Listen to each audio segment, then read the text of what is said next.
everybody, and welcome to the Upkeep for Monday, July 5th, 2021. That's right. It's all of the magic news you need in 10 minutes or less. And the first news we're going to bring you is an item from this past weekend. It was the final league weekend ever. That's right. Next year, the MPL and Rivals will not have league weekends. No. And after that, there won't be MPL and Rivals. So They'll just as far as evaporate. we know, never again. Yeah, it was the final one. And it was exciting. You know, they kept it exciting for us. Yeah, it was actually pretty sweet. So the top two finishers in both the MPL and Rivals this weekend got world seats and seats in the MPL, and then everyone else got placed into either the MPL gauntlet, the Rivals gauntlet, or just relegated to Rivals for the next season. Right. And people were battling for that stuff right up to the very end. Yes, they were. There was even a playoff best of 3 matches between Noah Ma and Jintaro Ishimura. So that was an incredible match. It was a great match. Really great.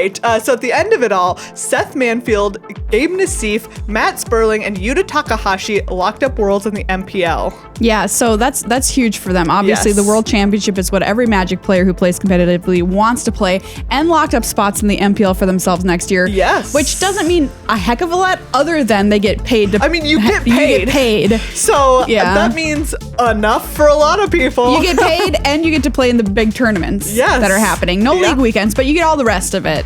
So even Pretty though good. people are like, does the MPL and Rivals still exist? You're like, yes. Honestly, you don't have to do the most stressful part of it. Right, exactly. You get all the good stuff, none of the bad stuff. So yeah, I want to be in that next year. Yep. So the Challenger Gauntlet is August 6th through 8th.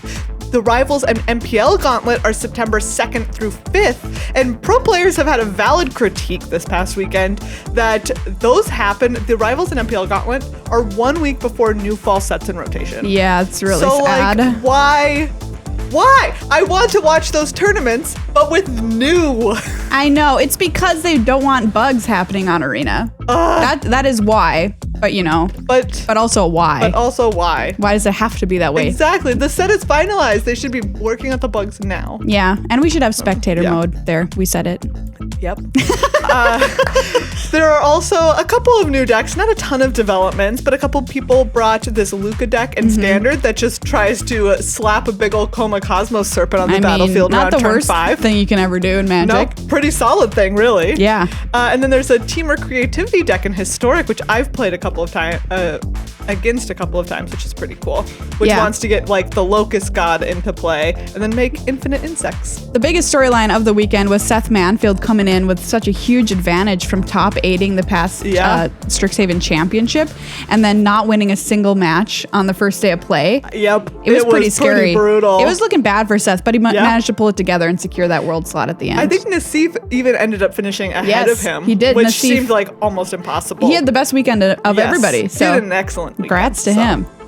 Next up, the pre-release is happening this Wednesday. What? This Wednesday already? Yes, it is a pretty great. So you can watch sealed gameplay. You can get a lot of first looks at Adventures in the Forgotten Realms.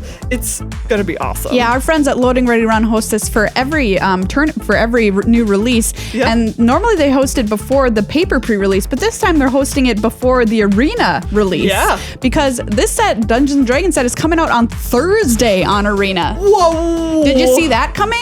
I No, did, but I also didn't. I'm like shocked. Yes, So it absolutely. seems so fast. Make sure you get your pre-order bundles Yes. on Arena if you're into that before this Wednesday. I know, I just thought of that today. So the pre-release is this weekend. It fully releases on Friday the 16th.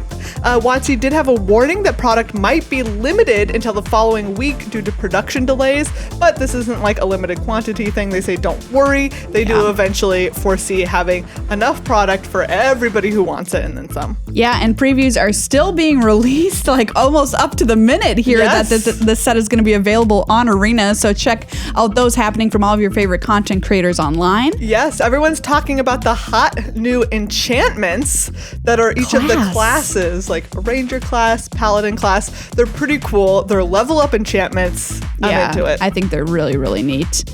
An Arena State of the Game has been released. These are the periodic updates that WotC releases about what's going on Arena. And the first thing we're going to talk about is everything from Adventures in the Forgotten Realms and how that's going to work on Arena. A lot of people curious what the dungeons will look like on there. So we got a little sneak peek of what they'll look like. They look pretty sweet, how you'll interact with these dungeons on mobile and on desktop. Remember, you'll always have access to any of the 3 dungeons you want if you're going to go venturing, and you don't have to draft them or worry about having them in your collection, that kind of thing. We also got to see what it'll look like when you roll a d20, which lots of the cards in the set have you do, and you get different effects. Pretty cool. Some pros are salty. They can get over it. Yeah. Remember, by the way, if you're playing the pre-release in your LGS this weekend, do not roll your spin down that you get in your pre-release kit. That's not a D20, okay? Wait, no. They're giving away regular D20s in the pre-release kits. Oh, they are? Yes. Scratch what I said. So that you can roll them. Great. Which is pretty smart. Flavor text will now show on a card if there's no rules text, which I think is sick. Great. Thank goodness for this one. There's horizontal deck builder now on mobile. Do you hear the angels singing from on high? Thank God, because that was like impossible for draft. It was awful. Yeah, it was literally terrible. So I'm so happy about that. You can also now hold your avatar on mobile for full control, or your phase meter. Those things will give you full control. They're going to put shadows on cards now for phones and tablets that can handle that. And there's a new button, cancel blocks. FNM at home is becoming midweek Magic. That will happen on Tuesday and Wednesday starting July 13th. You'll have a slightly longer time to play. Everything else is the same as before, and that's just as a result of more local game stores opening. They want you to get out there and play Friday Night Magic at your LGS. Yeah, and an update now on Pioneer Masters. You remember this? You heard about this? Pioneer Masters. They were going to try and put it on Arena, and everyone was like, yay, Pioneer. But ever since the pandemic, Pioneer's kind of been like, what is Pioneer? So what's happening is they're going to shift their focus now, the Arena team, to be more on historic, and they do not anticipate a Pioneer Masters set being released within the next year. They say they do have plans for this, but it is taking a back seat for now. I'm gonna take that with a grain of salt. Them saying they have plans for it, because who knows what that means or if it'll ever happen. But yeah, that's what's going on there. And starting with the Adventures in the Forgotten Realms release, Arena will host a 2022 standard to let you play with decks as if rotation has already happened. Wow. Actual rotation happens with Innistrad Midnight Hunt, at which point Zendikar Rising Forward will be legal. And then a little bit of sad news. If you liked Magic Legends, it's shutting down. I think that everyone saw this coming. Yes. October 31st of this year is the last day it will exist. All players who spent money on it will receive a full refund. Yeah, that's really nice. They're giving everybody back their money. And they say there are no plans at this time to reinstate Magic Legends in the future. So that sounds like that's that for Magic's attempt to make an online RPG. They tried, kind of. Sorry, but that could be the saying for a lot of things that happen in Magic. That's fair. They tried, kind of. Well, everybody, that's all the news you need this week. You can listen to our full-length podcast, Good Luck High Five, for all you need in Magic, including lots of new hotness in Adventures in the Forgotten Realms. You can check out our Patreon over at patreon.com/glhfmagic. It means a lot to us if you support us. And thanks for coming and listening to the news, even on this, the hottest of days.